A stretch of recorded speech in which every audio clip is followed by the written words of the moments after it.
दोस्तों, जब भी हम अपनी हथेली को खोलते हैं तो उनमें कुछ रेखाएं जो है हमें दिखाई देती हैं।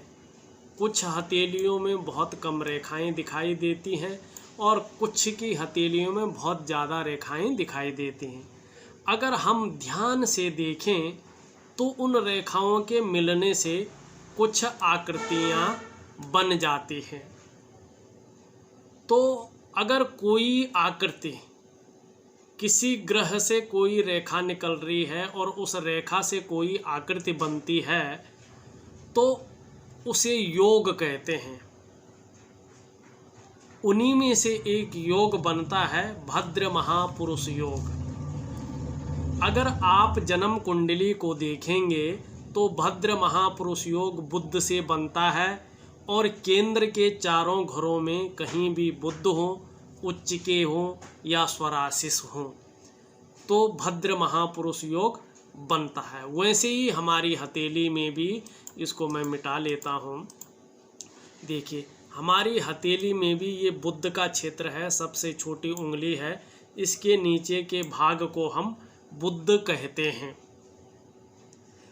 तो हथेली में भी भद्र महापुरुष योग जो है इसी बुध से बनता है। देखिए, बुध ग्रह को ज्योतिष का सबसे खूबसूरत ग्रह माना जाता है। बुध को ग्रहों का राजकुमार भी कहते हैं, युवराज भी कहते हैं। और जैसे युवराज कोमल होते हैं, कम उम्र के होते हैं, खूबसूरत होते हैं ना, बुध भी वैसे ही प्लेनेट है, वैसे ही ग्रह है, बहुत खूबसूरत और नौजवान। बुध एक ऐसा ग्रह है, चाहे आपकी जन्म कुंडली में हो, चाहे आपकी ये हथेली में हो, जो अगर आपकी जन्म कुंडली में या आपकी हथेली में पुष्ट अवस्था में हो जाए तो व्यक्ति की पूरी पर्सनैलिटी को ही बेहतर कर लेता है। और अगर ये खराब हो जाए, माना इसमें ये पर्वत बहुत ही पतला है, बैठा हुआ है, दुर्बल अवस्था में है या बहुत सारी रेखाएं इसको काट रही हैं, तो ये पर्वत जो है कमज़ोर अवस्था में हो जाता है, खराब हो जाता है। तो अगर बुध खराब हो जाए तो व्यक्तित्व की तो छोड़िए, लोग आपके पास आना भी पसंद नहीं करेंगे। देखिए दोस्तों, बुध जो है भौतिक जीवन में भौतिकता सुविधाओं का कारक है, तो शुक्र भी जो है हमारी जो है भौतिक सुखों का कारक है। बुध को परम आवश्यक समझा गया है क्योंकि बुध बुद्धि का भी कारक है। विवेक और बुद्धि देने वाला जो ग्रह होता है ना, वो बुध है। बुध का बलवान होना बहुत आवश्यक है। जिस जातक के हथेली में ये बुध पर्वत, दोनों अगर हथेलियों में देखा जाए तो ये सबसे छोटी उंगली है, इसके नीचे के भाग को हम बुध पर्वत कहते हैं। अगर किसी भी जातक के दोनों हथेलियों में ये बुध जो है, चाहे महिला हो या पुरुष हो, बलवान होता है, उस जातक के जीवन काल में स्वविवेक, अपनी बुद्धि, अपनी क्षमता, अपनी मैनेजमेंट की क्षमता से जीवन काल में वह सब सुख प्राप्त कर लेता है। दूसरा, हथेली में भद्र योग के लिए हमें क्या चाहिए? सबसे बड़ी बात है, ये हमारी कनिष्ठिका उंगली लंबी होनी चाहिए। ये हमारी अनामिका है, इसका ये पहला पोर है, इसके थोड़ी लंबी होनी चाहिए, जैसे आप इस चित्र में देख रहे हैं। कनिष्ठा उंगली की लंबाई ये सूर्य की उंगली के पहले पर्व से थोड़ी लंबी होनी चाहिए। बुध का जो पर्वत है वो बड़ा हो और साथ ही साथ बुध पर्वत पर सीधी, सरल, पतली एक लकीर निकल के चंद्र क्षेत्र की तरफ जा रही हो। देखिए कैसे जाती है, यहाँ से निकल कर ये सीधी साफ सुथरी और ये चंद्र क्षेत्र की ओर जा रही है। एक चीज़ का ध्यान रखना, कभी कभार आपने देखा होगा कि हमारी जीवन रेखा है, वहाँ से निकलकर कोई रेखा जो है बुध की ओर जाती है। ये नहीं, ये बिजनेस रेखा है, स्वास्थ्य रेखा है। ये नहीं, कोई बुध पर्वत से निकलकर और इस तरह से साफ सुथरी हो, पतली हो और सरल रेखा हो, चंद्र की तरफ आ रही हो। यहाँ ये बात ध्यान रखनी है, जो लकीर रेखा होती है उसका उद्गम स्थल सदैव वो पर्वत होना चाहिए जिससे वो योग बन रहा हो।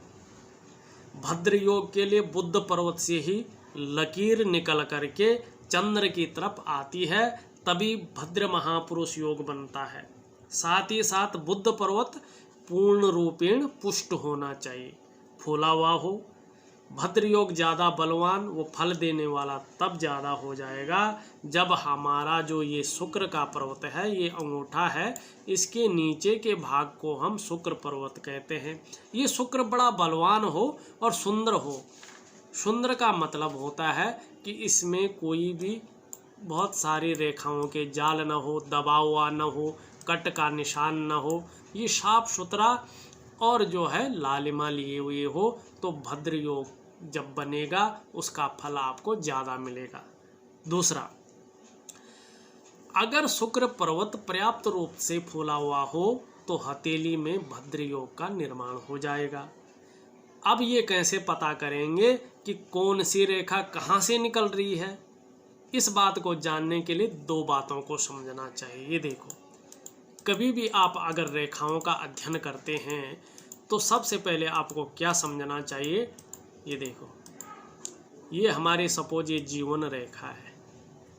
अब आपको क्या मालूम ये कहाँ से उद्गम है और कहाँ से ये समापन है इसका? जहाँ से ये उद्गम होता है, जैसे ये यहाँ से सपोज उद्गम हो रही है जीवन रेखा इस क्षेत्र से, तो वहाँ थोड़ा क्या होगा, ये वो स्थान थोड़ा मोटा होता है, और जहाँ रेखा समाप्त होती है उस स्थान पर रेखा थोड़ी पतली हो जाती है। इसी से पता चलता है कि रेखा का उद्गम स्थल कौन सा है और इसका समापन स्थल कौन सा है। अब भद्र महापुरुष योग के होने से जातक क्या होता, अपने जीवन काल में सुख, समृद्धि, भौतिकवाद से संबंधित जितने भी सुख समृद्धि की चीज़ें होती हैं वो इकट्ठा कर लेता है। दूसरा, अपने तेज मस्तिष्क से सबको बस में करके सबको साथ लेकर के चलता है। तीसरी जो सबसे बड़ी बात होती है, मैनेजमेंट के मामले में ऐसे लोग अत्यंत श्रेष्ठ होते हैं जिनका भद्र महापुरुष योग बनता है या भद्र राजयोग बनता है। और साथ ही साथ किसी भी प्रकार की परिस्थिति हो उसे अपने हक में कर लेने का इनके अंदर विशेष क्षमता होती है। इसका कारण सुबुद्ध के चलते, क्योंकि बुद्धि के स्वामी होते हैं बुद्ध। देखना आपने, जिसका बुद्ध मजबूत अवस्था में होता है, यहाँ पे एक दो रेखाएं भी होती हैं और ये लंबी होती है, ये जो उंगली है, तो उसकी कम्युनिकेशन स्किल्स, उसकी वाणी की शक्ति, उसकी पर्सनैलिटी देखना वो अलग तरह की निखर के आती है। बुद्ध जो है आपके पर्सनैलिटी का भी मालिक है, अपनी वाणी की शक्ति का भी मालिक है, कम्युनिकेशन स्किल्स का भी मालिक है। कौन सी बात कहाँ पे रखनी है, किस तरह रखनी है, कैसी रखनी है, किसके सामने रखना है, कब रखना है, ये सब बुद्धि आपको बुद्ध देता है। व्यापार के मामले में ऐसे लोग सर्वश्रेष्ठ होते हैं। कहते हैं ना, जिसके दोनों हथेलियों में अगर बुद्ध पर्वत पुष्ट अवस्था में हो और उसकी उंगली श्रेष्ठ लंबी हो तो ये उच्च कोटि का बिजनेसमैन होता है। या आपने देखा होगा जिसकी मस्तिष्क रेखा से कोई एक छोटी सी रेखा आके निर्विरोध रूप से बुद्ध की ओर जाती है, वो व्यक्ति भी उच्च कोटि का बिजनेसमैन होता है। ये बुद्ध बहुत बली हो तो इस तरह के जातक अपने व्यापार को देश में और विदेश में दोनों जगह फैला लेते हैं। हमारे हाथों में, हमारी हथेलियों में बुद्ध पर्वत का उत्तम होना बहुत ज़्यादा आवश्यक है। दोस्तों, एक छोटा सा अनुरोध आपसे करूँगा कि जो व्यूअर्स हमारे चैनल में नए आए हैं, अगर उन्होंने अभी तक हमारे चैनल को सब्सक्राइब नहीं किया है, जब ये वीडियो चल रही है इसके नीचे रेड कलर में सब्सक्राइब लिखा होगा, आपको बटन दबाना है। साथ ही घंटी का एक आइकन आएगा, उसको भी दबाना है सबसे पहले महत्वपूर्ण वीडियो देखने के लिए। उम्मीद करता हूँ आपको ये वीडियो पसंद आई हो। अगर आपको ये वीडियो पसंद आई हो तो इसको लाइक और शेयर ज़रूर कर लीजिएगा। आपका बहुत बहुत धन्यवाद।